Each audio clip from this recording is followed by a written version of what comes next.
Hello, everybody. Welcome to day 22nd of Tips for Successful Living. Welcome to day 22nd of Tips for Successful Living. I used to think that living and communicating are two separate events that cannot happen together or should not happen together.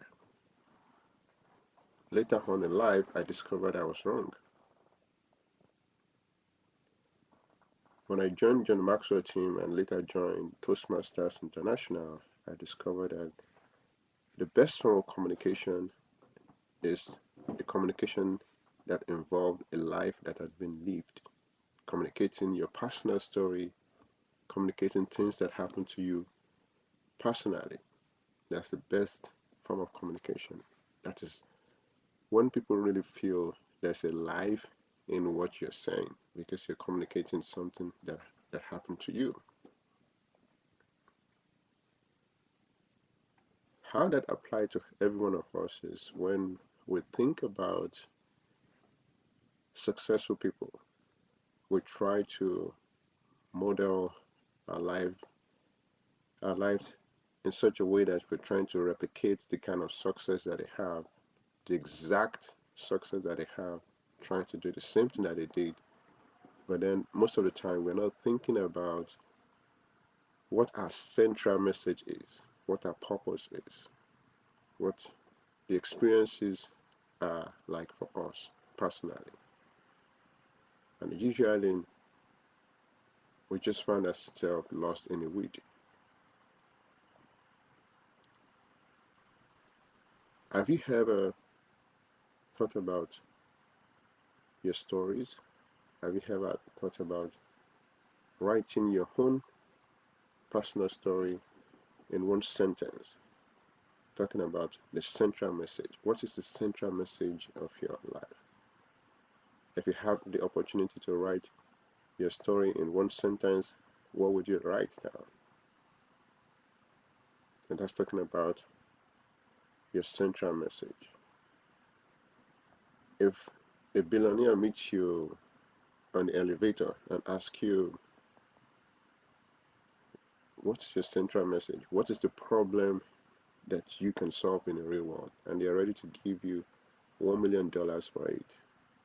Can you clearly state that in less than 2 minutes using your personal story as to what your central message is, the skills, the knowledge, and the experience you have to get that problem solved? Can you do that in less than 2 minutes?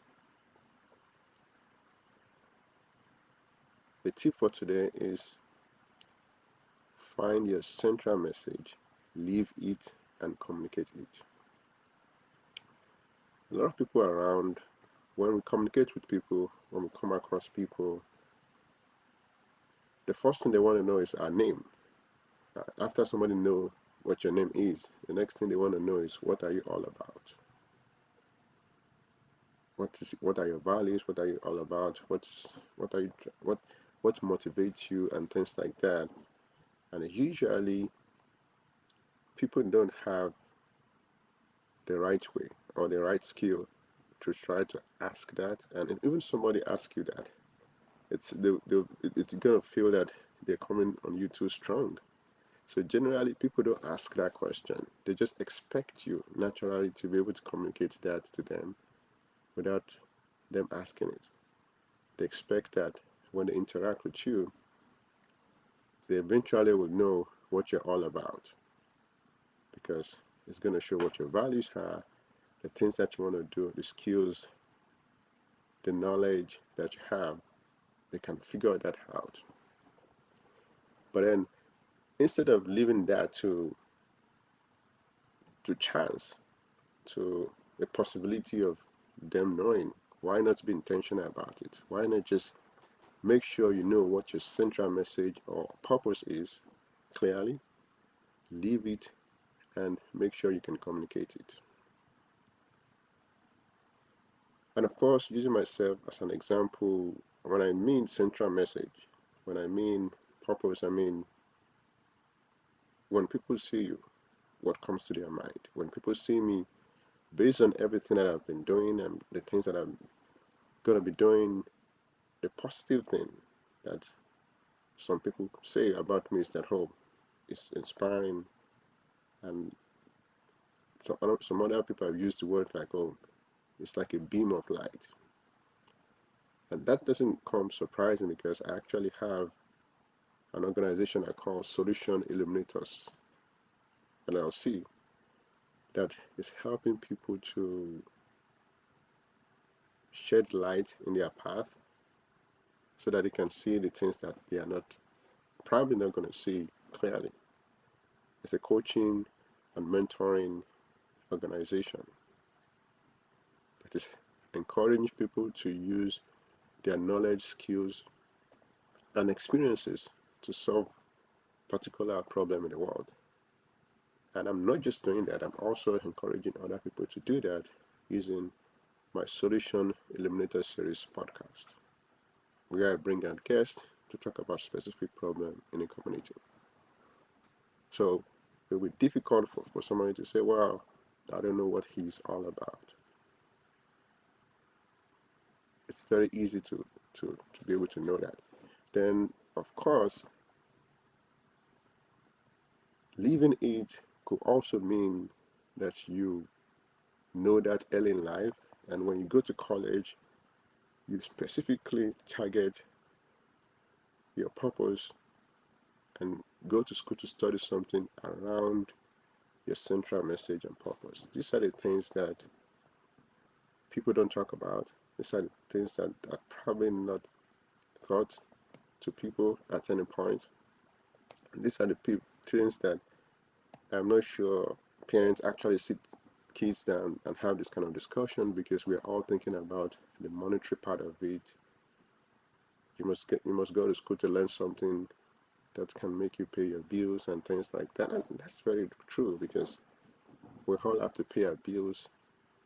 But then beyond that, there's also a possibility of being proactive and trying to know that, well, since this is my central message, since this is my purpose, this is what I'm all about, I'm going to go to school to learn something around it. And that's when people change careers, right? You see something I've been going in this direction, somebody has been learning to do this, and they said, well, they want to pivot to the other side and just do something else because now they know more. They know more about yourself, and they more know about themselves, know about the world around them, know more about the skills, the knowledge, and experience that they have, and they know that well, when they keep doing this particular thing they're doing, they're not going to get as much result as if they focus on something that is their purpose, their central message. Because if something is your purpose and your central message, that means you're going to be so energetic about it. You're going to be so passionate about it. The light that comes on your face when people see your face, it's going to be different from you doing something because you have to do it. So that's why I'm encouraging you to find what your central message is, live it, be intentional about knowing more, educating yourself formally and informally, listen to podcasts, go to school to learn something around it, then communicate it. And don't assume that because people see you going to school to learn this, they know what you want to use it to do, or they know why you're trying to go to school to learn that. Eventually, you now have to come out and say, well, this is my central message. I've gone to do this, and this is where I'm going. This is my purpose. Then usually you find out that there are destiny helpers along the way. It's not everybody that is going to support you. Even some family and friends are not going to support you because they are not supposed to. They are not part of your support system because they are not destined to. The people that are destined to support you along the way, they will be somehow, in quote, mandated to support you because it's a law of nature that when you get on a path like that, you're going through the path seriously, you're communicating what you're doing, The people that are destined to help you along the way will help you. It doesn't matter if they are your family members or friends. It's just because they call them destiny helpers. And most of the time, they are not family or friends. They're just people that are on your path to support you. But then, in order for them to support you, you really have to know what your central message is, leave it, and communicate it to them so that they can know how they can come in to help you.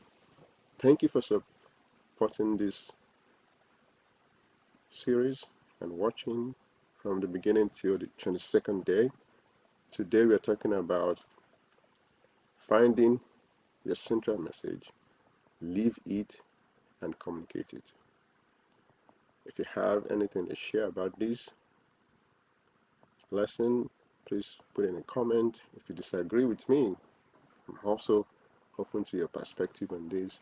If you have questions about it, please post it. Leading, I'm hoping to engage and open to engagement on this if there's anybody that wants to say anything. Thank you for watching and listening, and bye for now.